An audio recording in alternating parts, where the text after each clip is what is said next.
Hello there, Golf Freak here, and welcome to my Let's Play of Divinity Dragon Commander. So I've been keeping my eye on this game for several months since I first heard about it, and it's piqued my interest because I do like strategy games.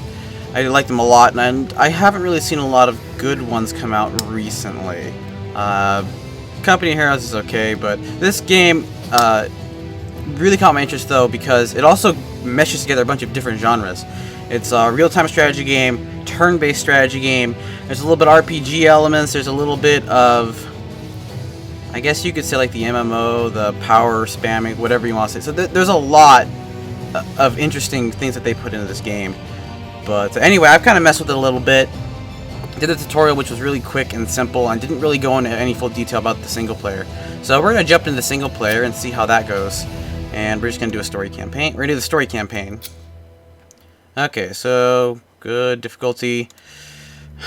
I kind of want to do easy.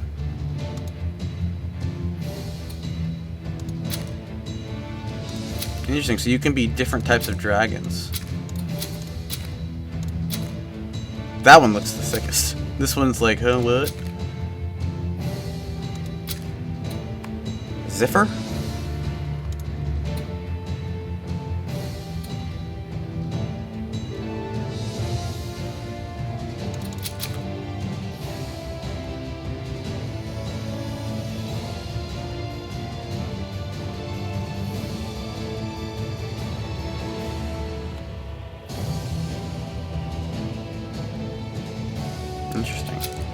Interesting.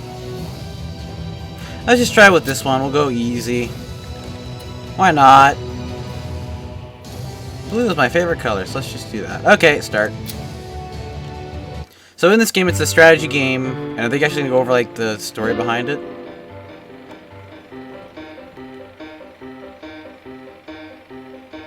Hopefully this isn't copyrighted. Sigurd I built incredible engines of war, and with them forged an empire. The emperor married and sired many children. He even had a love child with mysterious Aurora, an ancient dragon in a woman's guise. Once united, peace was declared in Rivellon, and bloodshed soon forgotten. But Sigurd's realm of peace was shattered when his own sons and daughters rose against him. War returned with a vengeance, and annihilation reached new heights. Desperate to safeguard Sigurd's legacy, the wizard Maxos sought the help of the one child that never betrayed his father, Sigurd and Aurora's son, the half-dragon prince. He would be the one to save the empire from ruin, and to aid him in his quest, Maxos delivered unto him the imperial command ship known as the Raven. This is the story of Maxos and the dragon. This is the story of the Dragon Commander. So, wow, that just looks really sick. I don't really know anything about the mythos of the Divinity series, so. Okay. Sons and daughters go to war, yada yada yada. War is not. Gold prices skyrocket, war's not all bad. Welcome, noble dragon, to the Raven. This wonder of engineering. This miracle wrought in magic that has a living demon for a heart. Okay. Between the knowledge I shall pry from this infernal creature's cryptic mind and the avalanche of tomes, manuscripts, and blueprints aboard awaiting study, we will catch up with our enemies in no time and claim back the lands they have taken by force. Our task is monumental, but we will not have to face it alone. Two famed generals are here already, loyal to the legacy we are trying to save, and therefore loyal to you, given time. I have furthermore enlisted the service of Gromo, an imp of devilish cunning that can fashion anything my research will uproot. Already he has created you a wonder he calls a jet pack. Talk to these men, get your bearings, and begin your conquest. If you have any more questions, you can find me in the royal chamber, which I shall use as a study. Good luck, dragon. May the divines be with you. So I don't really know what I'm doing. Okay, but it is going to give me tutorials through the campaign, which is good, because the other tutorials were basically just about combat. It didn't help me at all.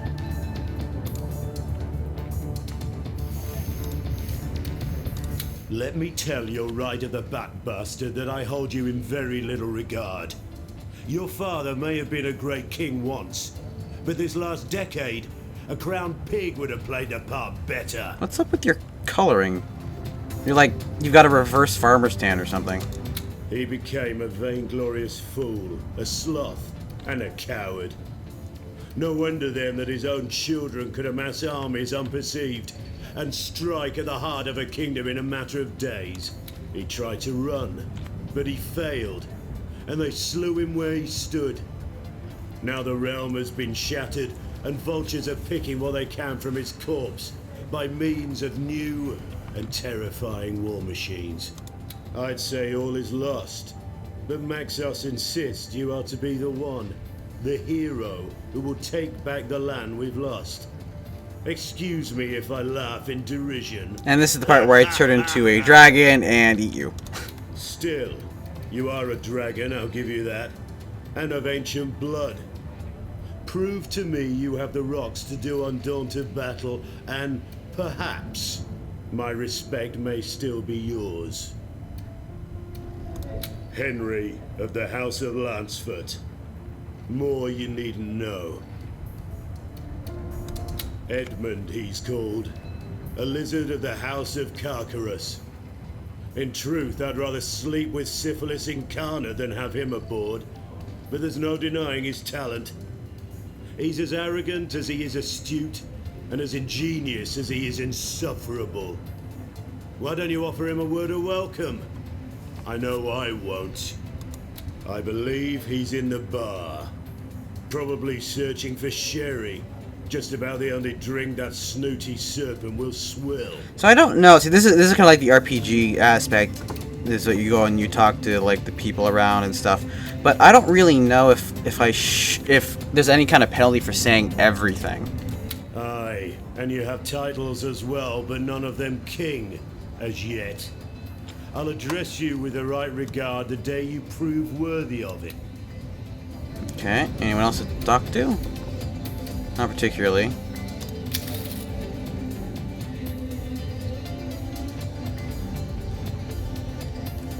Is that a skeleton at the bar? And there we have it, I suppose. The dragon son of a monarch deposed. Rightful heir to the throne, even if he was born out of wedlock.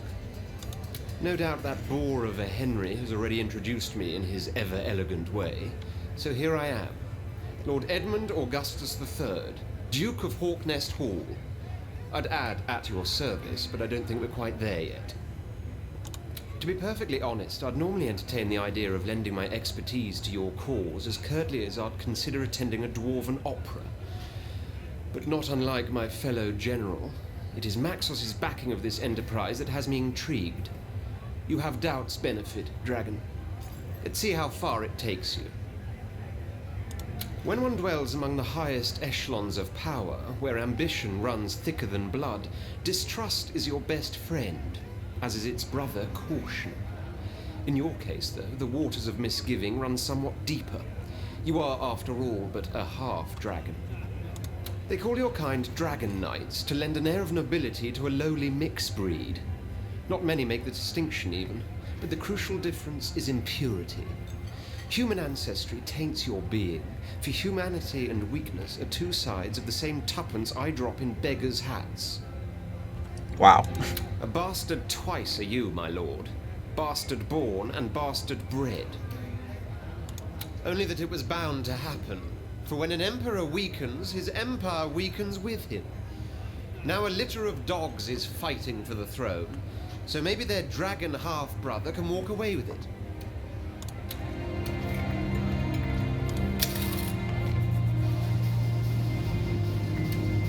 Greetings, sire, sprung from kings. I am Grumio, son of Gromio, an imp of good and honest standing. Your technician, shall I be, if it pleases you. Your engineer and architect. At least someone has manners. I hope you'll like my jetpack. It is my gift to you, to keep without recompense, for gladly shall I remain aboard this wondrous ship to tinker and toy, hammer and hew. She is special, this vessel, filled with wonders undiscovered. The wizard, he feels it too. The taste, the tingle of mystery. Oh, to unlock its secrets.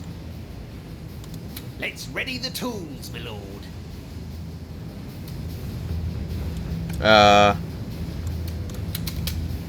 Oh, new unit types and upgrades can be unlocked by spending research points. The more points you occupy, or the more countries you occupy, the more research points you receive per turn. Prerequisites first, or progress farther in the story. Okay. So we have 20.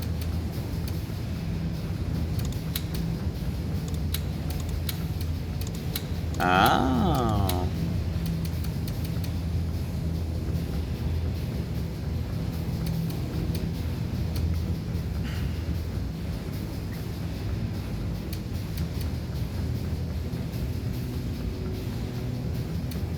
So I don't know what's important.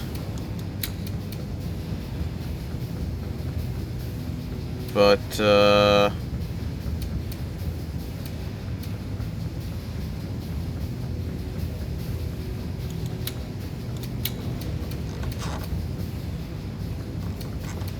okay. I'll just do that. Oh, that's what that does. I see. Fire and steel, cogs and wit. Well, my lord, when your good father and Maxos first started to conquer the world with their fancy machines, we Emps were mesmerised. None of us cared if we were being drafted into a strange warlord's empire, for if those were the weapons he wielded, we were all ready to welcome him with open arms. By golly, were we ever. Okay. Steam-driven giants on land, on sea, even in air. Oh, the ecstasy! Such wonders, such ingenuity, and jeepers, what cannons! Ever since then, some 30 years hence, us imps have dedicated our existence to the advancement of these delightful machines. Okay, so... Now, before those blessed days arrived, people regarded us as eccentric gnomes taken to experimenting with flame, gas and liquid like so many charlatan alchemists. But those days are over. We are scientists now, famed and fortuitous. And truth be told, though, we've never quite given up our love for all things combustible. Rather on the contrary. Not that you mind, do you, my lord? Okay, and then let's go to the Royal Chamber real quick. Never hesitate to seek my counsel, Dragon Knight. Tirelessly I study and question, in the knowledge that my discoveries will make you the mightiest dragon ever to have soared the skies. We too shall unite dragons' daring with wizard's wisdom. Nothing shall stand in your way. So we have... Oh, this is interesting. Gladly shall I do so.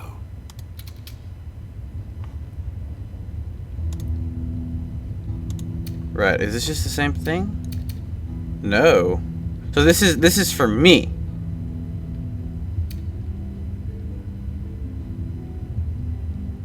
Ooh, that sounds really good.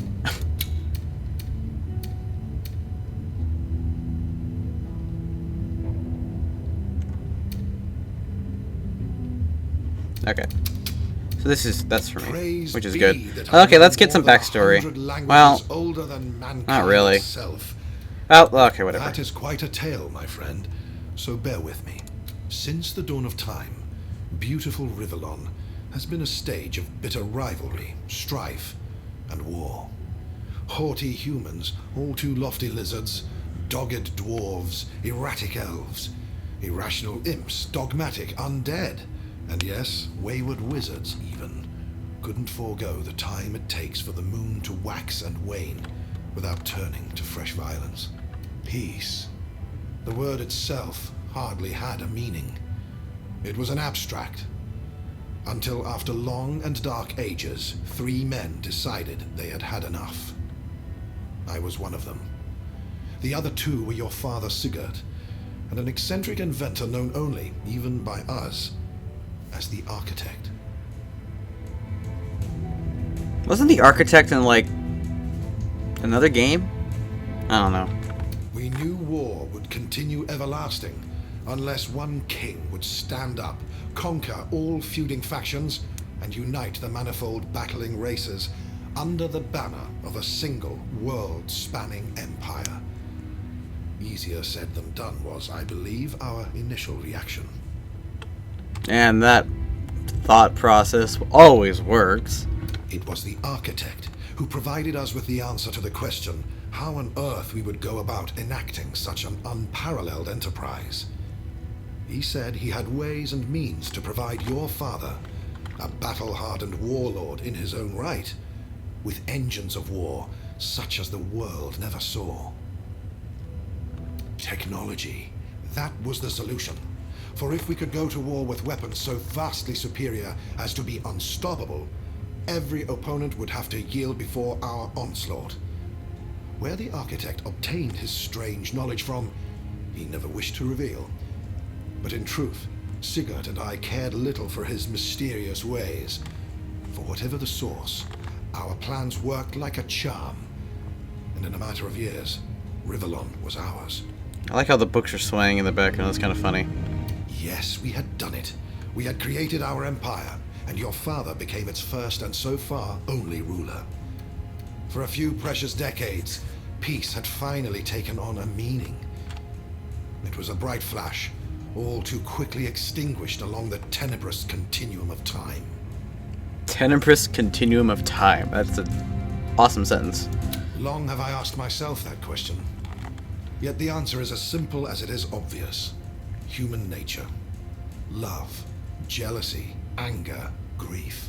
All of these emotions proved more fatal to the stability of peace than 100,000 war machines could. You see, Sigurd, the architect, and I remained close friends after our quest had come to completion. But then, one fateful day, a woman of unequaled beauty arrived at court. After but a glance, there wasn't a man's heart in the room not aching for even her mildest attention or a most fleeting caress. Your father, though married, courted her, as did the architect. For myself, I'd admit I'd given up the very secrets of magic in return for her love, but I knew rivalry could only lead to misery. And so it did. For bitter rivals my two friends became, and when in the end Sigurd was the one to win her affections, the architect left the palace with such hatred in his eyes as to strike me as diabolical. A year their secret liaison lasted. 1 year your father and beautiful Aurora were happy together. Then suddenly she died, and it took me a long time to find out she did so at the hand of the architect. Sigurd never knew. He was destroyed by grief. The mighty warlord withered, and with him the soul of his empire flickered like a candle in the breeze, until his own children blew it out forever and hacked to pieces the land that was to have been his legacy. I promise I will tell you in due time. For now, I must keep silent. Please don't press me any further on the subject. Though I said I noticed from the beginning her beauty was of such perfection as to be supernatural, I soon discovered she was indeed more than human, and that the enchanting guise we saw her in was but a mask. Behind it lurked the dragon. Yes, she was one of the ancients, interested in the ways of the infinitely lesser creatures we nevertheless call civilized. She was intrigued by Sigurd, his war machines, and his empire. It led her to his castle, to a brief spell of passion, and ultimately, her downfall. No one in Rivellon, save for you, Sigurd, the architect, and I, know of Aurora and how her death affected your father. As far as most are concerned, he was a great hero who all too soon fell prey to indulgence, sloth, and alcohol, which lost him the affection of his children, and in time started the war. They are wrong, but truth will be revealed one day. Rest assured that when we finish our conquest and I can spend some leisure time in peace, I will write his history, and yours too. Everyone shall know the tragedy that befell him, and how his son, by the woman he loved, rose to save an empire. In a few words, victory and destruction. First, we must vanquish all warring rivals for the throne. Then, we must undo the technology that enabled them to go to war in the first place. We will rekindle the Empire of Peace your father founded, and be rid of the apparatus that might threaten it once more. People fight no matter what happens. Anyway, let's go back to the bridge. So that's interesting. So that's the backstory. So I'm going to go ahead and just cut the video off here and upload it. I'm not going to record anymore until I get some feedback from you guys. If you guys want to see more, let me know in the comments by liking the video, show your support. If you'd also show your support by not using ad block so that I can keep doing this, because this entire little hobby of mine is completely run off of the money I get from the ads. Helps me out a bunch. If you want us to show your support in another way, there is a donation button on the front page of my website, so you can do it that way. And the bonus of doing that is that money only gets used to my channel. I don't use it for any personal means. Also, let me know if the sound quality is okay. I'm trying not to talk when they are, and hopefully I'm not too loud. But if I am a little loud, or the game video or audio is a little quiet, please let me know, and I'll try to change it as soon as possible. But yeah, so we're going to get into the more strategy aspect of the game in the next video. Thank you all very much for watching, and God bless.